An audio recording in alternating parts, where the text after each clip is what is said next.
Hello and welcome to this session. This is Professor Farhat, in which we would look at the residual value in a lease. But the first thing we want to know is, what is a residual value? When we have a lease, here's what's going to happen. At the beginning of the lease, the lessee will promise a certain value of the asset.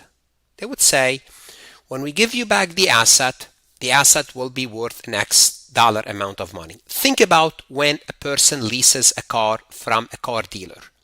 When they return this car 4 or 5 years later, they would say, we will guarantee the value of the car to be, let's say, $10,000.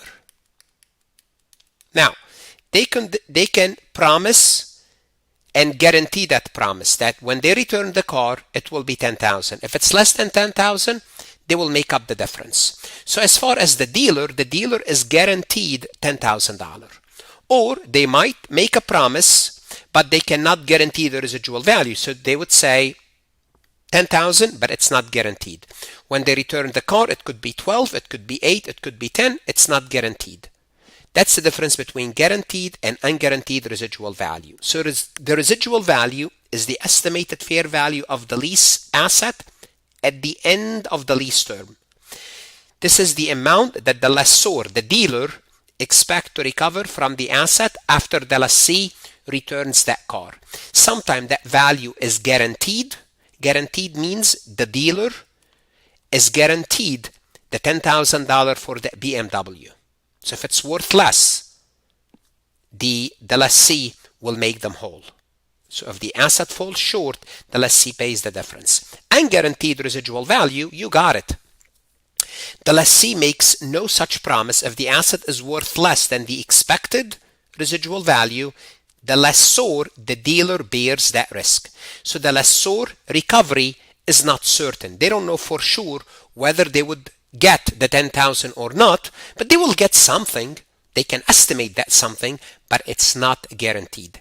So in this session, we want to know, how would the lessor treat this residual value from an accounting perspective? Now keep in mind, residual value is part of the grander lessor accounting. You will see in this session, I will be revisiting the same example that I used when I explained the sales type lease, which is the deal between Boeing and Delta Airlines. So you will see some of the computation I'm going to go over fairly quickly, and the reason is I'm going to say we already covered this, but here's a quick version of it. That's the reason. But we want to focus on the lessor, how they treat residual value. Let's go ahead and get started. Before we proceed any further, I have a public announcement about my company, farhatlectures.com. My AI turns any lecture into a complete study system. You can create summary table, formulas, and example from each lecture. Flashcard builds from the lesson itself. A quiz build on the lesson. And as a bonus, convert any lecture into a portable short audio on the go. So it helps you with the retention. No noise, no generic responses, just clarity based on that specific lecture. Don't just watch, interact, test yourself, and retain the material using Farhat AI. Now go to farhatlectures.com now and see how the AI can help you understand, practice, and retain the material. The core rule for the lessor is this: they would always include the residual value in the receivable, whether that residual value is guaranteed or unguaranteed. What does that mean? It means when you compute the present value of the receivable, you would include also the present value of the residual value. Whether that residual value is guaranteed or unguaranteed, it doesn't matter. It goes into the receivable. What's always the same is the lease receivable at commencement. The lease receivable would always be the same, because whether it's guaranteed or unguaranteed, I'm telling you, you would include the present value. So the present value computation of the receivable will be the same. The amortization schedule we would look at later will be the same. Interest and principal. Interest revenue will be the same. Interest recognized will be the same. Gross profit will be the same. hold on a second. So what difference does it make? Here's what difference does it make. If it's not guaranteed, what will change is the sales revenue will be different. The sales revenue will be different whether it's guaranteed or unguaranteed. Cost of goods sold will be different whether it's guaranteed or unguaranteed. Hold on a second. Are you telling me that the receivable will be the same but sales revenue will be different? And the answer is yes, and you will see how later on in the journal entry. The gross presentation on the income statement will be different, but the gross profit, the profit stays the same, only the gross amount will be different. How is that possible? You will see. You will see how is that possible. It's possible. I'm sure you're catching on because sales revenue will be different, but cost of goods sold will be different. The difference will be the same. I know this is like, it doesn't make much sense. You will see once we look at an example. And this is the example I am going to use. We used this example when we illustrated the sales type lease for the lessor. Now, once again, you could take a look at this. You should be familiar with this. If not, go to the sales type lease lessor and look at the example in depth, because the purpose is not to go over this example in depth. This is the data for this example. The first thing we do is we compute the present value of the residual value. The residual value is 2,000. Let's see, the residual value for this example is 2,922. We discounted at 0.82193, which is interest rate 4% for 5 periods. The present value is $2,402. This is the present value of the residual value. And we are going to assume here that the residual value is guaranteed for the purpose of this, the first scenario. So we will work the example where the residual value is guaranteed. So Boeing will get back that ladder, that airplane ladder, and the value of that ladder will be guaranteed $2,402. If it's not, Delta will make the difference. They'll pay them the difference. So they will get that much in value. Now, then we figure out the present value of the payments. We figure out the payment is 20,000. This is what we did in the prior session. The payment is 20,000. So the present value of the payment will be 92,598 plus the present value of the present value of the residual value will give us a lease receivable of 95,000. So the present value of the payments that needs to be recovered plus the present value of the residual value will give us the receivable of 95,000. So the lease receivable is 95,000 whether the residual value is guaranteed or unguaranteed. The guarantee does not change the receivable, it only changes the sales revenue and cost of goods sold at the commencement of the lease.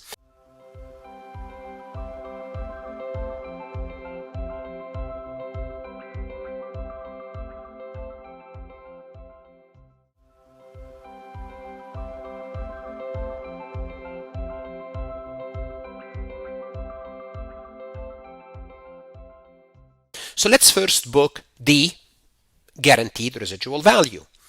Lease receivable 95,000, sales revenue 95,000, cost of goods sold 80,000, inventory 80,000. In case you're wondering where the 80,000 is coming from, it's from the problem. The cost to Boeing is 80,000 for this asset and they're removing it. And here's where the information is coming from for each figure. Now we are going to assume that we are dealing with unguaranteed residual value. So this is where the different scenario comes into place. If it's unguaranteed residual value, we cannot record the unguaranteed residual value in the sales. So notice, the guaranteed residual value, the present value of it was $2,402. What we do, we will take sales, which is 95,000, minus, what was the amount? 2,400 and $2,402. Therefore, we would record sales at 92,598. So sales is recorded at 92,598. Hold on a second. The entry does not hold. What we do is we reduce cost. The cost is 80. the cost is $80,000, we would reduce the cost by the same amount, $2,402, which gives us a cost of $77,598. So say we don't touch the receivable. What we change is the sales and the cost. And here are the journal entries side by side. This is if it was guaranteed, and this is if it was unguaranteed. So notice receivable is the same. The inventory, of course, will be the same. It's not affected. What's changing is the sales and cost of goods sold. So this is a summary. Receivable will be the same. Sales revenue will be different. And under the unguaranteed, you remove the unguaranteed residual value. Cost of goods sold will not be the same, and cost of goods sold will be reduced by the unguaranteed residual value. The inventory obviously will stay the same, and the gross profit will stay the same, because if we take 90,000 minus 80 equal to 15, and if we reduce sales and cost of sales by the same amount, we'll get to the same gross profit. In terms of the schedule, the amortization schedule will be the same. The only difference between between guaranteed and unguaranteed residual value is reflected in the initial journal entry, which is here in the initial journal entry, when it affects sales and cost of goods sold. When you make the payment, when you receive the payment for that matter, because we're dealing with the lessor, when we receive the payment, as far as the amortization schedule and the payment themselves, they are the same. Remember, we made the first payment reduced the principal, then we computed the interest, and we split the payment between the interest and the principal. We did all of this again in the prior recording, and these are the journal entries that we covered in the prior recording. I'm just showing you this to show you that the amortization schedule and the subsequent entries to the initial lease commencement will stay the same. And this is the financial statement impact. Under the guaranteed residual value, what will be different is the gross amount. Sales revenue 95, sales 92,598 under the unguaranteed residual amount. Therefore, the gross amount will change. The gross amount of cost of goods sold will also be different. Although sales and cost of goods sold will be different, gross profit will be the same. Interest revenue will be the same. Lease receivable will be the same. So the only difference is the sales amount and cost of goods sold in terms of their gross amount. This is basically a good in-depth explanation of the residual value for the lessor. Let's take a look at this multiple choice question from farhatlectures.com. A lessor enters a 5-year sales type lease. The residual value is unguaranteed. Which of the following statement is false? I like the false, because if you have false, you have one true and one untrue.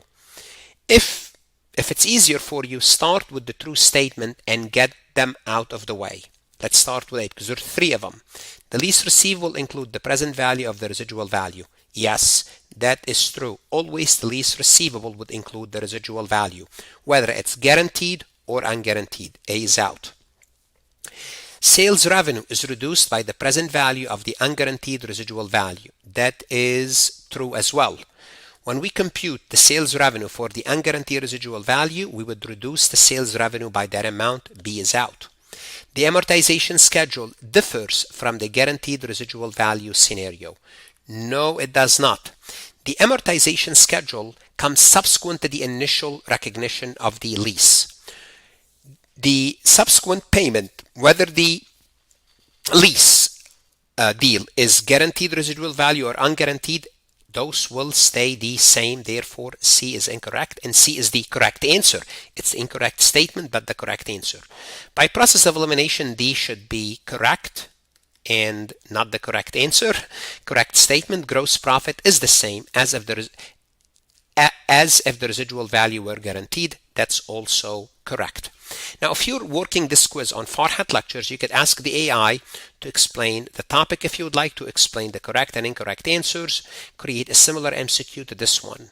Whether you are a CPA, CMA accounting student, I cannot emphasize enough the value of knowledge, education, to pass your professional certification, to pass your exam. Farhat Lectures can help. Go to Farhat Lectures for additional lectures, multiple choice, simulations, exercises, cases, AI resources. The best investment you can make is invest in yourself, and God bless.